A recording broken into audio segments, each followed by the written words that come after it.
समाचार की शुरुआत करिए तो गांधीनगर थी महत्वपूर्ण समाचार। सरकार ने घेरवा गांधीनगर में अलग अलग रीते देखावो करवामां आवी रह्यो छे। खास करी अने किसान संघे ट्रेक्टर साथे रेली करी अने विरोध प्रदर्शन नोंधाव्युं छे।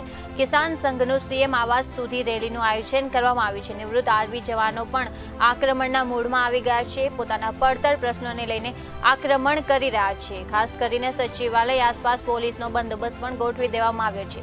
जीवराज मेहता भवन ने चुस्त पोलीस बंदोबस्त गोठववामां આવ્યો છે। કિસાન સંઘ અત્યારે આક્રમણ કરી રહ્યા છે। પોતાની પડતર માંગોને લઈને તેઓ આક્રમણ કરી રહ્યા છે। ખાસ કરીને વિરોધ પ્રદર્શન ચાલી રહ્યું છે।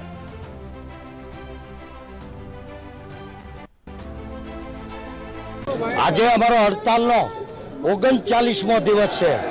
આની પહેલા 99 દિવસ અમે પેન ડાઉન હડતાલ કરી ચૂક્યા છીએ। અમે સરકારશ્રીને ચૂંટણી સામે ટાઈમે નાક નથી દબ્યો।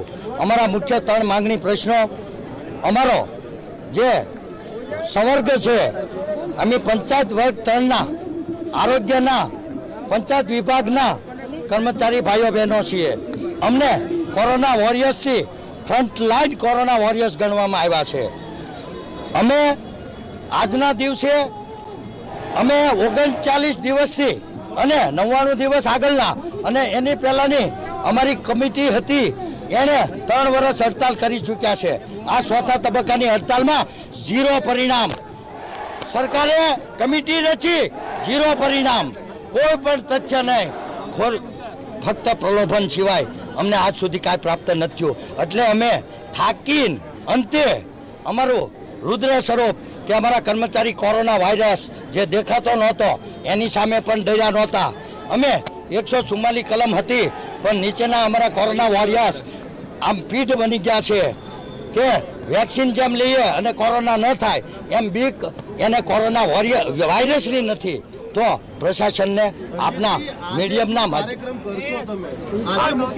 હાજી આજના દિવસે અમારા તમામ કર્મચારી ભાઈઓ બહેનો પર્સનલ સીએમ સાહેબને આવેદનપત્ર દેવા માટે અહીં ઉતર્યા છે। આજે અમે અમારી કોર કમિટી દ્વારા અમે આવેદનપત્ર દેવા જતા હતા પણ પ્રશાસનના ભાગરૂપે પોલીસે અત્યારે અમને અહીં રૂકાવટ કરી છે। કારણ કે સૈનિક સાહેબોનું જે આંદોલન હાલે છે એમાં અત્યારે હાલ ઘર્ષણ ન થાય એ હેતુથી કદાચ હોઈ શકે એવું અમારું માનવું છે। અમે કીધું કે ભાઈ અમને આવેદનપત્ર દેવા જવા દો। તો અત્યારે પહેલી અમારી જે કોર કમિટી છે, અમારા હોદ્દેદારો, ગુજરાત રાજ્યના કારોબારી સભ્ય અને કમિટી સભ્ય, પગલા સમિતિ, આ તમામને પ્રશાસન સાથે રહીને ઇજ્જત સાથે પહેલાં સીએમ સાહેબને આવેદનપત્ર આવશે। પછી અમારા 33 જિલ્લાના જે જિલ્લાના પ્રતિનિધિઓ છે 3 એમને સરકારને અનુરૂપ રહીને અમે આજના દિવસે એ કરશું। કાલે અમારી મહારેલી છે, સત્યાગ્રહ સાવણી સેક્ટર 6માંથી અમે ફરી પાછા રેલી યોજી અહીં ધરણામાં યોજશું। આવતીકાલે 16 તારીખે ધરણા રેલી, અમારી મહારેલી અને 17 અમે રસ્તા રોકો આંદોલન કરીશું। અત્યારે સરકારે રસ્તો રોક્યો છે અમારો, પણ અમે હવે 17 તારીખે અમે રસ્તા રોકો આંદોલન કરીશું કારણ કે અમને રોક્યા। જુઓ, આપ જાણો છો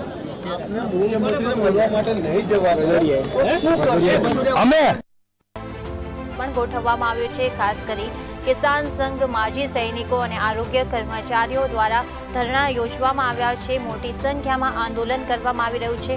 ખાસ કરી અને પોલીસનો બંદોબસ્ત પણ ગોઠવવામાં આવ્યો છે। કિસાન સંઘનું સીએમ આવાસ સુધી રેલીનું આયોજન કરવામાં આવ્યું છે। જેવી રીતે આયોજન કરવામાં આવ્યું છે, ખાસ કરી અને માજી સૈનિકો પણ ગઈકાલથી જ ધરણા પ્રદર્શન કરી રહ્યા છે। આજ અંગે મારા સંવાદદાતા કાર્તિક જાની જોડાઈ ગયા છે। જે કાર્તિક, જેવી રીતે અત્યારે કિસાન સંઘ પણ આંદોલનના મૂડમાં આવી ગયું છે, શું છે વધુ માહિતી? ચોક્કસથી દીપાલી, જે રીતે વાત કરવામાં આવે, કિસાન સંઘ પોતાની પડતર માંગોને લઈને 25 તારીખથી ધરણા કર્યા હતા, પરંતુ આજે 20-21 દિવસ થઈ ગયા છતાં પણ સરકાર દ્વારા તેમની એક પણ માંગણી સ્વીકારવામાં નથી આવી। ત્યારે તેઓએ અલગ અલગ રીતે કાર્યક્રમ આપ્યા હતા। તો વાત કરવામાં આવે તો કિસાન સંઘ વિસ્ટા ગાર્ડન ખાતે આંદોલન કરી રહ્યા છે, તેમને હવન કર્યા હતા, મહિલાઓ પણ જોડાઈ હતી, પરંતુ સરકાર દ્વારા એક પણ માંગણીઓ સ્વીકારવામાં નહીં આવતા તેઓએ થોડા દિવસ અગાઉ જ જણાવ્યું હતું કે જે 5 કમિટી બનાવી છે તેમાં તમામ જે મંત્રીઓના ઘર આગળ કિસાનો ધરણા કરશે અને વિરોધ કરશે, ત્યારે આજે મુખ્યમંત્રીના નિવાસસ્થાને તેઓ આવેદનપત્ર આપવાના જવાના છે. તેઓએ કિસાનોએ જણાવ્યું કે જો મુખ્યમંત્રી નહીં મળે તો તેમના ઘર આગળ અમે ધરણા કરીશું તેવું પણ તેઓએ જણાવ્યું હતું. કારણ કે જો વાત કરવામાં આવે તો જમીન સર્વે તેમજ વીજ સમાનતા જેવી અલગ અલગ જે 18 માંગણીઓ છે તેને લઈને ખેડૂતો 25 તારીખથી સતત ધરણા કરી રહ્યા છે. ત્યારે આજે બલરામ ભવનથી ગાંધીનગર રાજભવન સુધી તેઓએ ટ્રેક્ટર રેલી માટે ટ્રેક્ટર રેલી સ્વરૂપે જે છે તે રેલી કરી અને આવેદનપત્ર આપવા જવાના છે. સાથે સાથે મુખ્યમંત્રીના ઘર બહાર તેઓ ધરણા પણ કરવાના છે અને તેઓએ જણાવ્યું હતું કે આગામી સમયમાં પણ જો મારી માંગણીઓ નહીં સ્વીકારવામાં આવે તો ભાજપ સરકારની આ છેલ્લી દિવાળી છે તેવી પણ તેઓએ જણાવ્યું હતું. એટલે ચોક્કસથી જે રીતે વાત કરવામાં આવી, કિસાનો અત્યારે કોઈ પણ સંજોગે જે માંગણી નહીં સ્વીકારાય ત્યાં સુધી તેઓના ધરણા છે તે યથાવત રહેશે તેવું જણાવ્યું છે. જી દીપાલી. જી, સમગ્ર વિગતો બદલ આપનો આભાર. જેવી રીતે સંવાદદાતાએ જણાવ્યું કે કિસાન સંઘ અત્યારે આંદોલનના મોડમાં ઉતર્યું છે. ગાંધીનગરમાં ધરણા પ્રદર્શન કરવામાં આવી રહ્યા છે.